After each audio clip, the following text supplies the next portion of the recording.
The suspect in the Christmas Day bombing attempt on that Northwest Airlines flight, it has been reported, may have been in contact with a radical Muslim cleric in Yemen. And he is the same cleric who has been linked to the Fort Hood shooting suspect.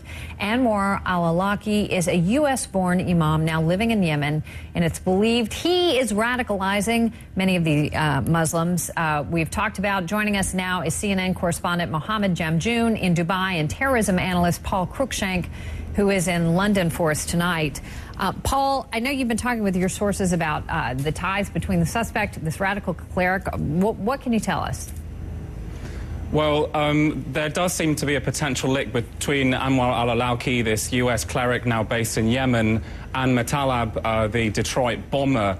MI5, the British Domestic Intelligence Agency, their top line of inquiry tonight, Campbell, is links between al-Awlaki's associates here in London and Matalab. So there's a belief here in the UK that there may be a link between Matalab and al-Awlaki. Now, al-Awlaki is this very inspirational figure for a generation of radical-leaning Muslims on campuses, and Matalab was the president of the Islamic Society at University College London here in the UK. So it's very possible that Matalab, at the very least, was very influenced by al-Awlaki's ideas, Campbell.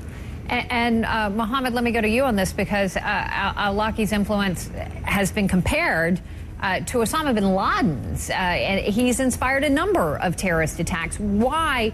You know a lot about him. Why does he hold so much sway with young Muslims?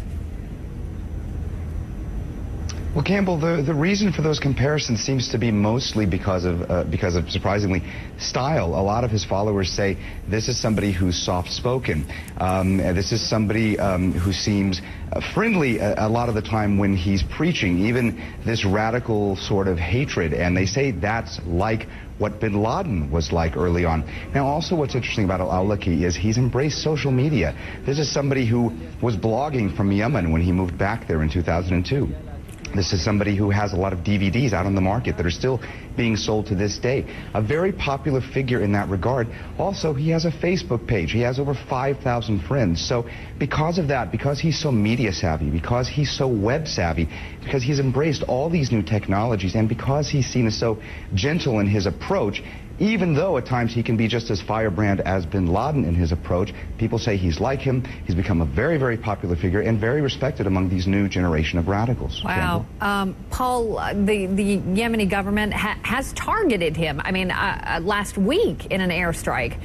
Intelligence officials, though, do believe he survived this. How much pressure are they under right now to get this guy? The Yemenis are under absolute huge pressure right now to get this guy, but the Yemenis have very little capability. It's the poorest country in the Arab world. A lot of the area outside the capital, Sana'a, is a no-go area for them.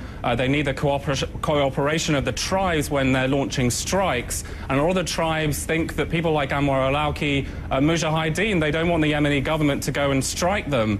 So it's proving very, very difficult for the Yemeni government to find these people, locate them, and take them out. But yet, people like Anwar al-Awlaki are extremely dangerous right now for the United States because they're inspiring people to launch attacks. Al-Awlaki says that it's not just legitimate to fight jihad against America, but it's a duty for all Muslims in the world, and that's an extremely dangerous message, Campbell. And Mohammed, just kind of bottom line this for us and give us your take. And I've heard him a number of times now compared, or to not only him, but the situation in Yemen, really, compared to Afghanistan, sort of pre-9/11. Do you feel like that's what's developing here?